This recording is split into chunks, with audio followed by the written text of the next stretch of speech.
Good morning. This is Jeff Phillips at Accounting Fly. I hope everybody on the call is doing great. If you're here live and if you're watching a recording of this, I hope wherever you're at, you're having a great day. I'm in Pensacola, Florida today, where we are in day 2 of a deluge of nonstop rain. I was supposed to be in Washington, D.C. all week, Becca, and my trip was canceled due to the Delta Airlines uh, power Wow. outage hack. So we had all kinds of trips to see accounting firms and didn't get to see any of them because of the Oh, because gosh. of the travel issues. So Becca, how are you doing today? I'm great. Yeah, I am. Yeah, just got back from Vegas and AICPA's Edge conference last week, and it's been a crazy week in the office, but it's been good. Well, we appreciate you doing this today. So for those of you on the call or those of you watching recording, we're going to be spending some time talking today about investing in your career, proactive steps you can take to take control of your career and around the whole realm of career development. And Rebekah Brown is going to lead us in that discussion.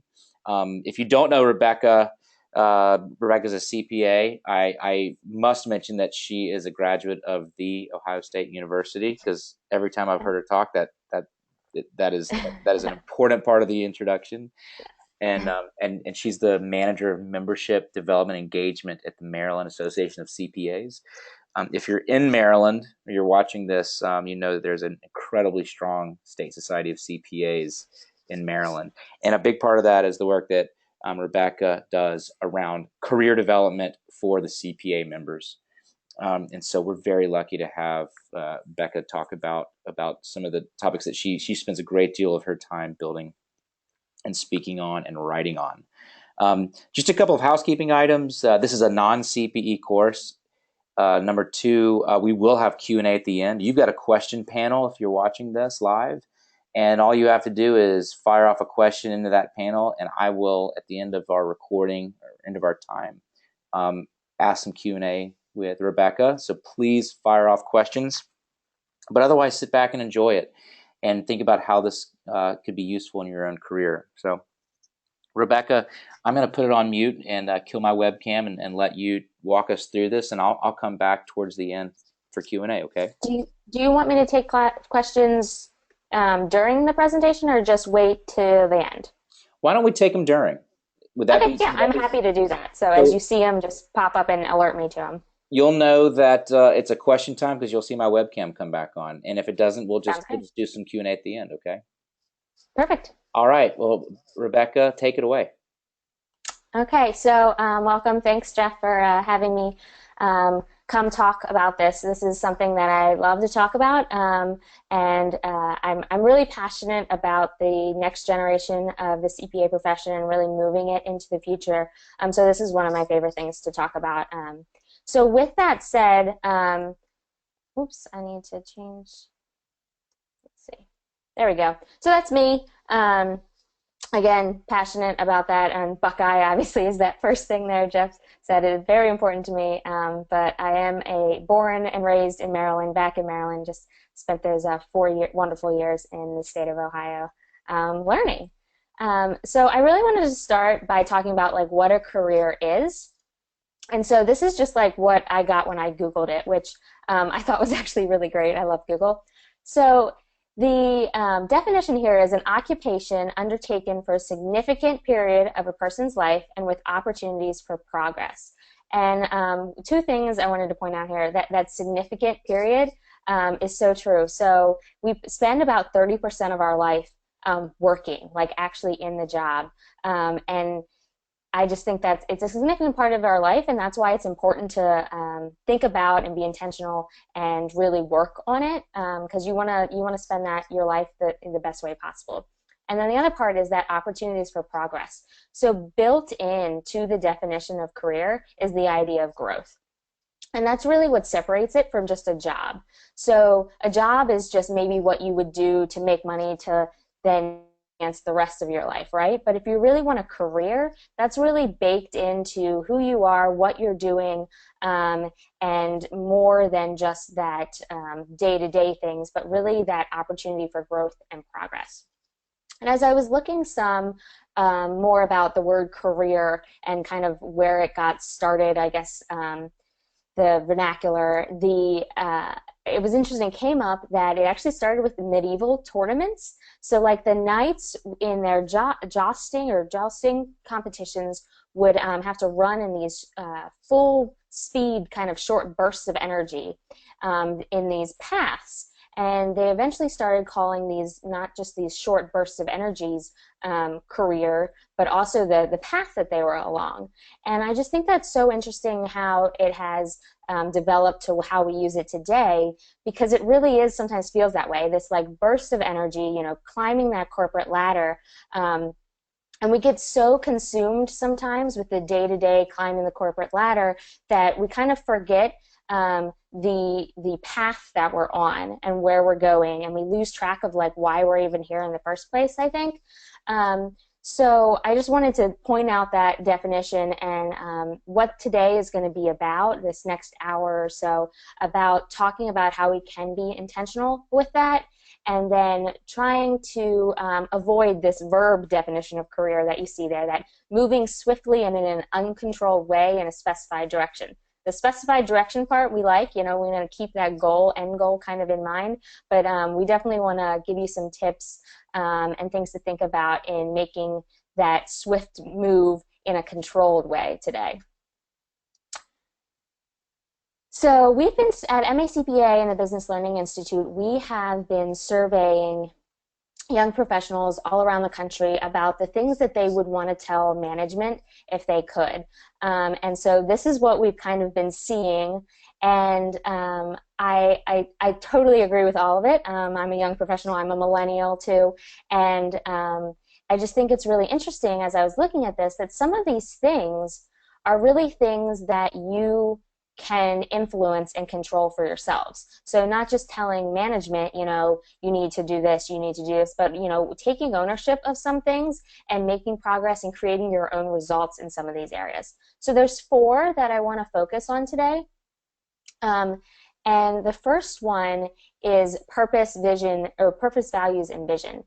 So we heard from young professionals that they want to be brought into the organization's purpose and vision and values.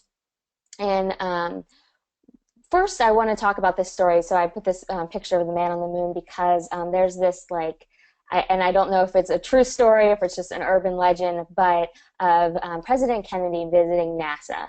And so he's walking through, you know, the control rooms and the massive technology and really like rocket scientists, right? And in his tour, he ran into a janitor. And in engaging with this janitor, he asked, you know, well, what do you do here? And apparently the janitor's answer was, Mr. President, I'm here to put a man on the moon. And so it's interesting that that's just such a great example of being bought in and a part and connected and aligned with the organization's purpose and values and vision. So the first thing that you can do to then try and figure out that purpose and value and vision and see how you're aligned with your organization and influence your organizations is to know your own. So this is a quote from Watts Wacker, who's a futurist. It's so true. If you don't have a vision, a purpose for yourself, for your career, for your life, you're just going to get sucked into someone else's vision. So the first step in really being connected and a part of your organization's vision is knowing your own. So I asked, what is yours? What is your purpose? What is your values? What is your vision? That's the first and fundamental thing. And then next is, you know, once you're clear on that, what is your organization's? Do you even know it? Does your organization have a mission statement, a vision, a set of values? And then next step was like, how is that vision really lived out? Are those values real? Do you see that lived out in the organization? Or is that kind of just like a marketing ploy? So once you know your vision, values, purpose, and you know your organization's, the next thing you want to really figure out is, are they aligned? How does your values, vision, and purpose align with your organization's? And it's really important to see that alignment, because as we could all, you know, put our heads down and work really hard, and be out of alignment, but eventually you're going to get really kind of drained. And there's very little room for growth in that part of your career if you're not because you're spending those 40 to 60 hours a week, 30% of your life doing this. And if you're out of alignment with your vision and your purpose and your values, it's just not going to be sustainable. So really knowing your purpose, vision, values, knowing your organizations, and then seeking for them to where they are aligned. If they're not, maybe you need to reevaluate where you are. If they are, really celebrate that and live those out and recognize it, I think is the most important thing. The next thing I want to talk about is coaching and mentorship. I feel like this has gotten a lot of press in the last couple of years about how important it is within organizations. And so there is a sense of coaching and mentorship, and that is important for your career inside your organization. So a lot of companies have a formal mentor program, and that's really awesome. And if yours does, you really need to take advantage of it. If yours doesn't, maybe seek to help to create one, volunteer to get it started. Either way, you can take ownership of seeking out a mentor. Choose someone that you already go to regularly for advice. Don't, choose someone that you barely know just because they're in a higher level than you. Really seek to go to someone that you already go to, and just offer to take them out to lunch. It really doesn't have to be a formal program. It can be just seeking out the advice of someone else and bouncing kind of ideas off of them. And do your homework beforehand. Come prepared. Know what questions you want to ask, what ideas you want to share with them. And again, going back to know your purpose, know your vision, know your values, and share that with your mentor. The next place I think is important to have a coach or a mentor kind of relationship is outside your organization as well. So if maybe you're out of alignment in your organization, or maybe you are in alignment, but things happen, right? People have to move. You might have a situation where you just are looking for a different kind of work-life balance and you leave the company. And if all the networking, mentorship, coaching kind of relationships in your career has been inside that organization, you're really going to be kind of cut off. I mean, you want to keep those ties and hopefully stay on good terms, but you don't want to be kind of kept to just that one area, because you might want to grow and go do something else. So networking, finding a coach mentor relationship outside your organization is really important as well. A great place to start this is at your state society. So I know some states have formal mentor programs. I know Maryland, we are actually kicking ours off this fall, which I'm really excited about. But it doesn't even have to be that formal. So even if yours doesn't, just go and get involved. Attend events, try and join some committees, make connections, friendships, look for somebody that might be, where you want to be in 5 years, and just offer to take them over to lunch again. Just kind of seek out their advice, friendship, and just help. Don't also discount the mentor kind of relationships that can come from peers, people on your same level. I think sometimes what we're looking for in that mentor coaching relationship is just kind of a sounding board to share things with. And that can certainly be a peer. And finally, the last thing I said there was maybe seek one outside your profession as well, so outside the CPA profession. And I think this can be also really beneficial. And if you're looking for something more formal in that, one place to look is to consider getting a coach. So there's actually certified coaches. There's something called the International Coach Federation, and these are people that have gone through training. And I personally have worked with one when I was transitioning careers, and it was such a valuable time in my life to have that scheduled time each week or each month to kind of reflect.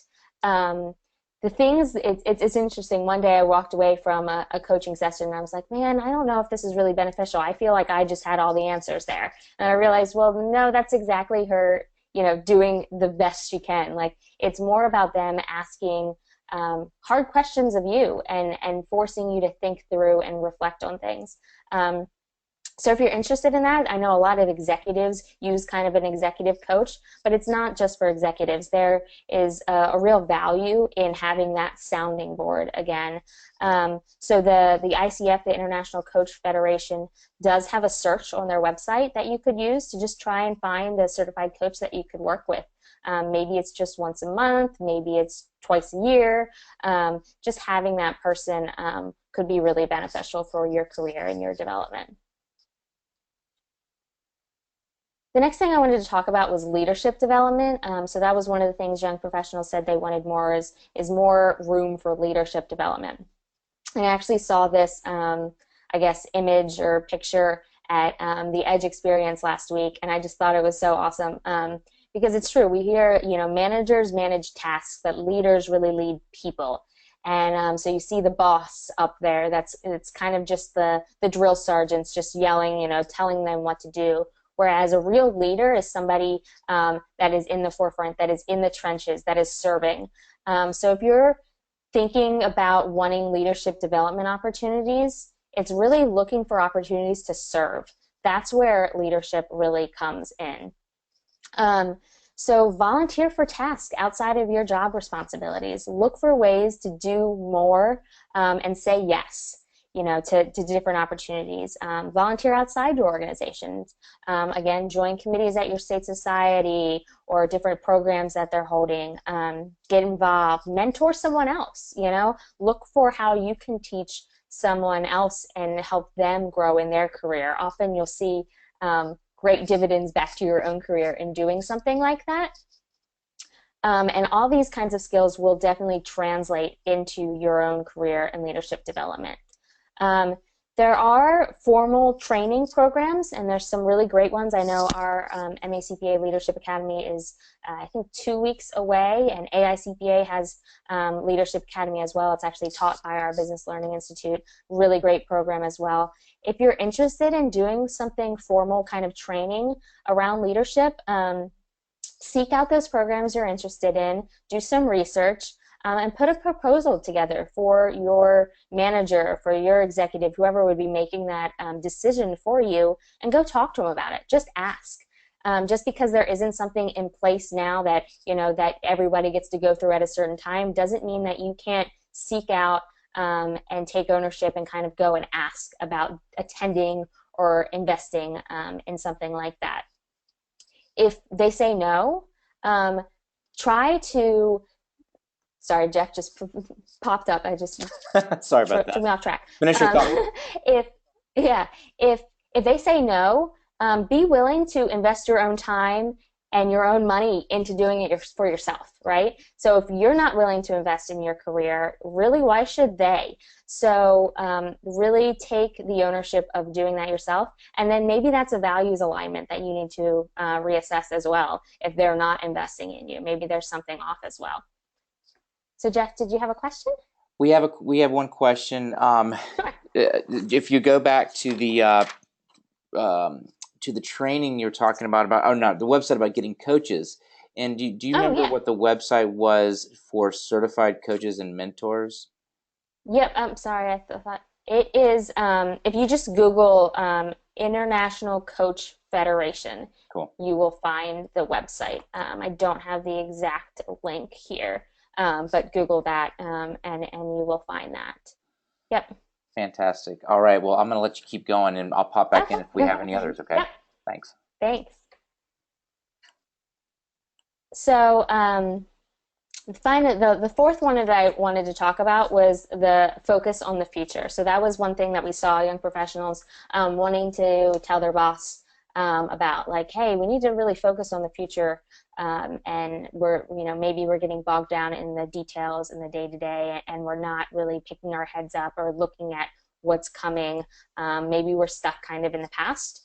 So my point to that is, what are you doing to focus on the future? What are you doing to be that change agent in your organization? Be that person that's willing to speak up, to research, to try new things, and really seek to be anticipatory. So This is at the MSCPA and the Business Learning Institute. We have been working with Daniel Burrus, who is a world-renowned futurist. He's a best-selling author and kind of an advisor to really like all of the Fortune 500. And really what Dan has taught us is that we've all really learned how to be really busy, right? We're good at being busy. We're good at putting out fires. We're even good at being agile and lean. But none of these things really helped prevent Blockbuster from closing its doors or General Motors from declaring bankruptcy. The missing competency really in our workplace today is the ability to anticipate. And so while we can't really predict all of the future, Dan has taught us that there are things that we can do, smart decisions we can make based on hard trends that he considers future facts. And so there's a lot of stuff I could say about this, but I just would really highly recommend Dan's book. Flash Foresight is the name of the book. It's Daniel Burrus. And if you want to learn even more, we have worked with Dan. He created a online kind of learning system to learn this missing competency of anticipatory, and it's called the Anticipatory Organization. And we worked with Dan to customize it actually for accounting and finance professionals. So if you want to learn more about that, it's at blionline.org/AO. And it's a really great program. I've been through it. Actually, the whole staff at MACPA went through it. And there's really practical things. Actually, you would think, you think about being a futurist and to, predict the future. It just seems kind of big and really not possible. But it really is. There's lots of things that steps you can take to really be anticipatory and to make decisions that really take the future into account. So those are the 4 that I really wanted to touch on with young professionals that they were interested in having their bosses do, that really are things that we can do ourselves or start to make progress on ourselves. And so now I wanted to just cover a couple like tips and tricks, I'm calling learning hacks, that can help you in your career. So the first one I have here is schedule time. I know it's so hard, but as I mentioned before, we're really, really good at being busy. And I think often this busyness is what really gets in the way of our real growth, right? So if we can schedule time each week, as little as like an hour, maybe it's just like 15 minutes a day to focus on the future, to reflect on our purpose, our values, our vision for ourselves and our organization, to reconnect with those mentors and coaches, to read, to learn. Again, as little as 1 hour a week. I know it sounds even hard. I'm looking at my calendar now thinking, where am I going to put this? But it really does produce dividends to just take that time. I think often when we feel like there's no room, there's no way I can take a break and do something else, is when we actually really need to take a break the most. So schedule time for that. The second is share. So take time to share with someone else what you're learning during that time, that scheduled time, or what you just read, or what you're thinking about in regards to your vision, purpose, values, things like that. I think sometimes we get stuck in our own heads. I know I definitely do. And taking time to share with someone else kind of forces you to like translate it and really cement it in your mind. So I know when I've learned something, I really learn it best and get it really deep into who I am and understand it the most when I have to explain or teach someone else it. So there's really something about translating that concept or idea that you learned or read or thought about into your own words to someone else to understand that really helps it to stick. The third thing I want to talk about was writing it down. So while we've all really embraced technology, maybe, and our brain has really adapted to it, there's still really a greater benefit to handwriting notes rather than just like typing. Researchers believe that this is because the process of writing actually encodes the information kind of deeper in our memory. And it's because there's this the process of like ink to paper really stimulates the part of the brain called the reticular activating system. And so the reticular activating system acts kind of like as a filter for your brain of all the like billions of pieces of information that are flying at us constantly, right? And it helps the brain process that and giving more importance to the stuff that you're focusing on at a given moment. And so the physical act of writing actually helps your brain to focus and bring that material to the forefront. So my CEO, Tom Hood, is a big fan of Evernote, and I use it some. I don't use it as peripheral as much as he does, but he understands the value of handwriting, though. So he actually handwrites all of his notes. Like if you're in a meeting with him or on a conference call, or even in a conference where he's in a session, he's handwriting notes. But then he takes a picture of it with his phone and puts it into Evernote. And Evernote can actually read his handwriting, read it, OCR, like knows what the words say, and then make it completely searchable in like date stamps. And so it makes it digital, and he can carry all of his notes with him, in his pocket on his phone, completely searchable. But again, still getting the benefit of, that connection of writing something down. The next one is bite size. So because of the amount of data and kind of overload that is coming at us, and the multitasking that technology really allows us to do in our world, our attention spans have really decreased. So the average attention span is now only 8 seconds, which is just crazy to me because a goldfish attention span is 9 seconds. So you think about that and you're like, well, what can I do about that? What does that mean for my learning? And so I really think it's just important to break it up. Like, so nano learning, these like as little as like 10-minute chunks of CPE have now been approved for CPE in Maryland and Ohio. And I know that the NASBA, National Association of State Boards of Public Accountancy, is moving forward with rules for it as well. So other states will start to adopt. But breaking it down, the AO learning product that I talked about a couple of minutes ago is like 3 to 5 minute little video, like learning lesson chunks, and then an application tool that you can use right away. So look for ways to learn like this, and I have another example of it in a little bit of places that you can learn in these short little chunks of information. Even if it's just, you're reading a book or learning something new, taking 10 minutes, 15 minutes to focus and then go do something else or apply it right away, take notes on it, and then going back to focus on it. And the last one there is embrace social. So, so there's this argument about whether social media really helps or hurts the amount of information overload that we experience. And I think it can definitely have the abilities to do both. And if you do it correctly, though, it can really help you learn. So I think of my social networks as filters, right? So there's that coffee filter picture. The amount of data and information and changes just in the accounting profession alone is like too much for me to absorb all at once. I can't find it all. I can't read it all, right?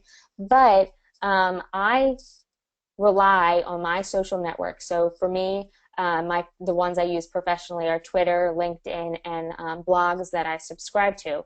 And I really rely on those people that I follow there to help me to know what I need to know. So I know that any kind of thing that is important for my career, for my line of business, is kind of going to bubble to the top of my social stream, right?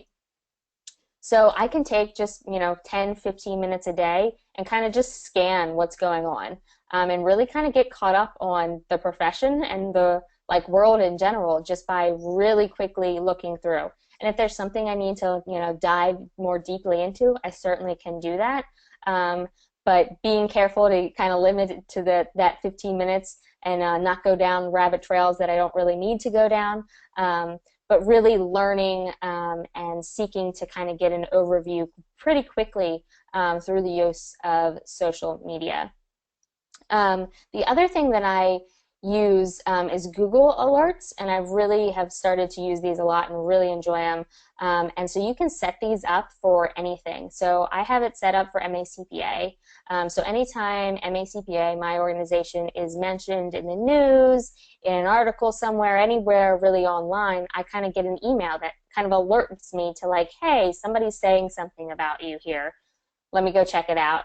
It has been helpful, when members get recognized and in their bio or something, it says something about them being a member. I then know that, oh wow, this member just won this awesome award or was recognized for this service opportunity, and I can reach out to them.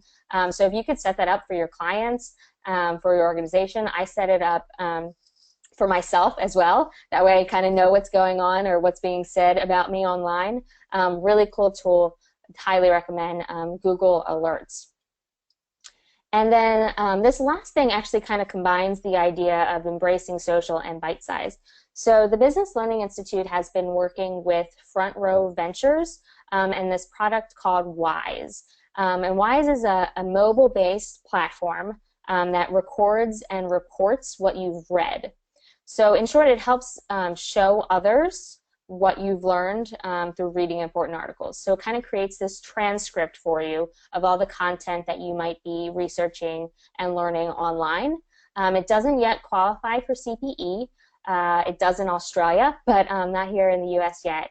But if you're interested in trying it out, it basically it curates content for you based on different areas that you might be interested in, and then you can click on it and read, and when you do that, it kind of creates that transcript of what you've read, and it actually puts, I think, minutes with it. So like if you read this article, a certain article is worth like 5 minutes of learning time. So it keeps this transcript for you. If you're interested, reach out to me. I don't think I had my email address on there, but I'll tell it to you now. It's Rebekah. It's Rebekah at macpa.org.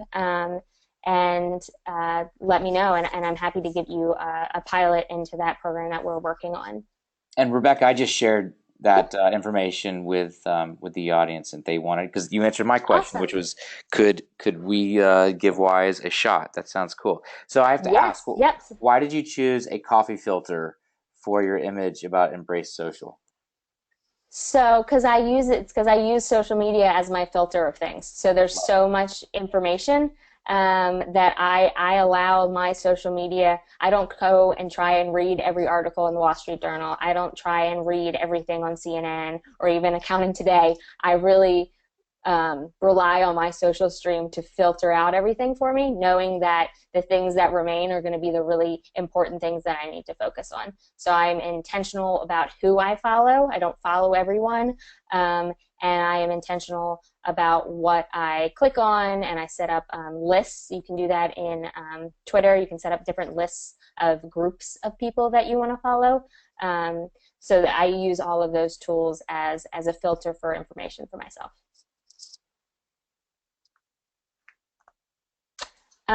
So I hope I gave you some practical tips maybe to help you in your career, and also some things to think about how you can really be intentional with your career journey and that growth part. And then I just want to end with this quote from Steve Jobs before we get into questions.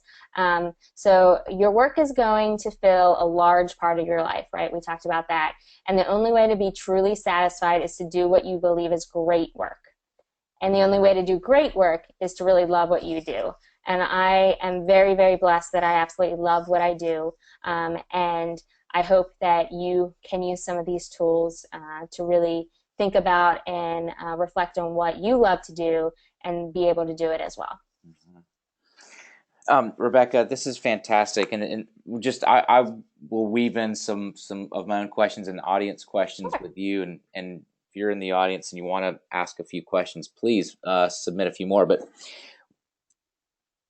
going back to the beginning of the presentation, you talked about or accounting firms needing to define values, but also staff and people who are earlier in their career need to define their own values as well. And I wholeheartedly agree.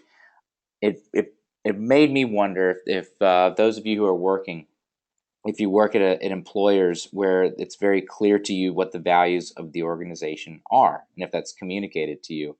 We don't have a poll set up, but I would be curious if you have a comment on that, you can email me, Jeff@accountingfly.com, and Rebekah, I'll share any comments with you. But Oh, definitely, yeah.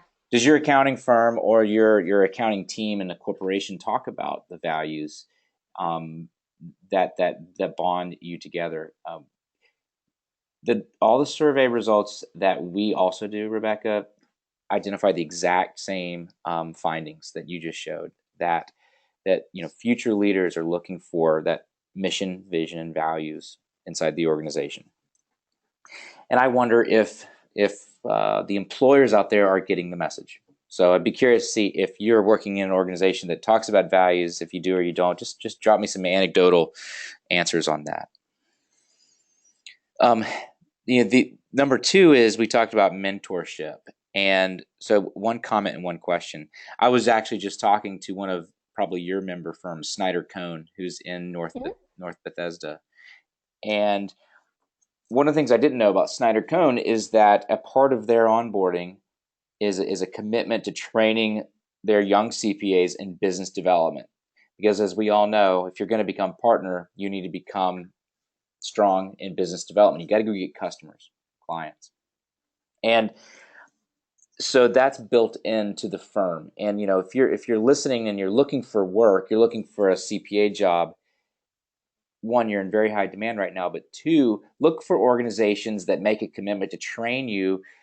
I want you to work at organizations that think that you're going to become a partner one day, and they're going to teach you the skills that you need to get on that path. So just a great example of a firm that's embracing mentorship. But Rebekah, you're welcome to comment on that. But one of my questions is, we need to find mentors inside our organization, but also outside. I need mentors who have built companies before, and so I read a lot. And a mentor can be books that we read or blogs that we visit. And I'm just wondering, Rebekah, if you have any favorite things that you've read or sort of role models that you follow, and that they are a mentor to you, even though you may not know them personally. Um, yes, I'm trying to think of one in particular right now, and I'm struggling. I read a lot. I read a lot of blogs and articles. My boss gets on me for not reading as many books. I'm not a book person. I know I need to become more of a book person because he always says that the learning curve is the earning curve, and leaders are readers. Those are the things Nice. that he instills in me all the time. But yeah, Seth Godin has a really awesome blog if you're looking to think about kind of social and personal branding. And I'm marketing trying to think. theory and just business. And He's marketing got theory. Oh yeah, a definitely lots of other things. he's fantastic. Simon Sinek. If this is more my style because there's a TED Talk and I have that shorter attention span. I love Simon Sinek and his books. I just read a book actually, and I'm thinking of developing a course on it called The Upside of Stress by Kelly McGonigal, and it really helps me kind of rethink stress and rethink how I do things. So that's a really awesome one. I think the last webinar I did with you, I just kind of gave people like a list of blogs and books, and maybe I can get that list back together and share it with you, Jeff, that we can share out to the audience. I There's agree. just so many great resources. I am Yeah. reading probably a 60-year-old book right now, and you'd think that things have changed so that old materials wouldn't be as relevant. But it's called The Effective Executive by Peter Drucker. It's a very short book, and what he saw 50 years ago was that we were going from working in a factory to becoming knowledge workers, and the knowledge workers' plight is to identify the right things to work on. You said earlier we can busy ourselves. We're all very good at reacting to urgent matters. But Definitely. what he's advising us to do is to think about contribution. What is your business's contribution? What business are you really in to accomplish? What are you trying to really accomplish? And what should your contribution be if you think about that, you take time you schedule time weekly to think about what your personal contribution will be to your clients and to your organization, you'll find that you will set different priorities than the reactionary priorities that you might currently be setting.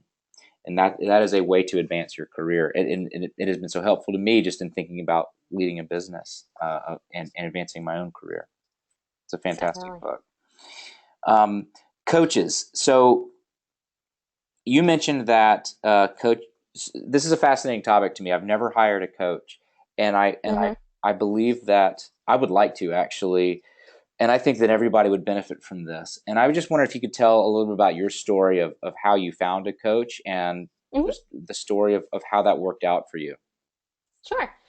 So I actually reached out to a coach that we know through the Business Learning Institute that we've worked with, Gretchen Pisano, and she connected me with a friend of hers that was in DC that was specifically coaching people around career and career transitions. And so this was in a time in my life when I had left public accounting because I saw that it wasn't anything to do with the organization in particular, but that my passion, my values, my purpose kind of was outside the public accounting arena. So I left public accounting kind of trying to refine those things for myself and what I was really passionate about.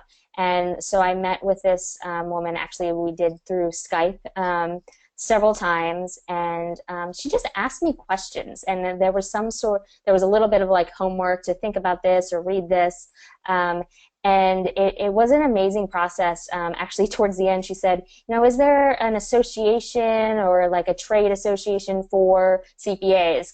Because you're really passionate about the profession, but your strengths and values don't necessarily fit inside the profession super well. And so that's when I was like, you know what, there is. Let me pursue that. And I've been loving my job and working for the Maryland Association of CPAs since that time. So it's just something about how they listen and make you reflect by asking really powerful questions. MACPA and BLI, we actually have a coach on staff, Amy Stummy, and she went through her coaching thing, I think, in the last year or two, and has started group coaching and individual coaching for all the people on staff that are interested. We just had a group coaching session on Monday, and it's just amazing to take that 1 hour, I think it was only like 45 minutes even, out of the day of busyness to really think about, like, okay, what am I doing here? What do I want to be doing? What kind of results do I want to be creating? And having that intentional time. That's very fortunate for you that you have access Yes. to Amy on a Yes. group level and a personal level. We've talked a lot about resources today. Can you talk about Maryland Society of CPAs and the BLI and what is there anything available for the CPAs or aspiring CPAs that are watching this that they could access maybe from your website or from social media accounts? Sure. So definitely from social media accounts, follow at MACPA on Twitter and at Tom Hood, that's our CEO, always really putting out really great content. If you're ever looking for really great content too, Tom's SlideShare account. He does presentations all over the country and the world now. Even he's had to go into Canada a couple times. So if you are not familiar with SlideShare, it's a really awesome platform of sharing slides, basically. Really searchable, kind of great database of presentations. I put all mine up there too. Tom's is slideshare.net/thoodcpa. Mine's /RJ Brown CPA, and then Bill Sheridan, who writes our blog, and our Chief Communication Officer, really great thought leader in the profession as well. I follow him on Twitter, and then on his SlideShare, I think, is just at /Bill Sheridan. But in terms of resources, if you're pursuing the CPA, we have some resources on that as well. But I would encourage you to seek out your own state society. If you're in Maryland, we have the CPA Guide www.macpa.org. That kind of is the process to walk you through seeking out that CPA. And I know that other states have similar things and can help you with that. I only say go to other states where you are, one, because you're local, you can make those connections kind of in your backyard, and two, the CPA license is state regulated, so there's different rules based on where you live. But the Business Learning Institute is not state specific. That is we have about, I think, over 60 instructors.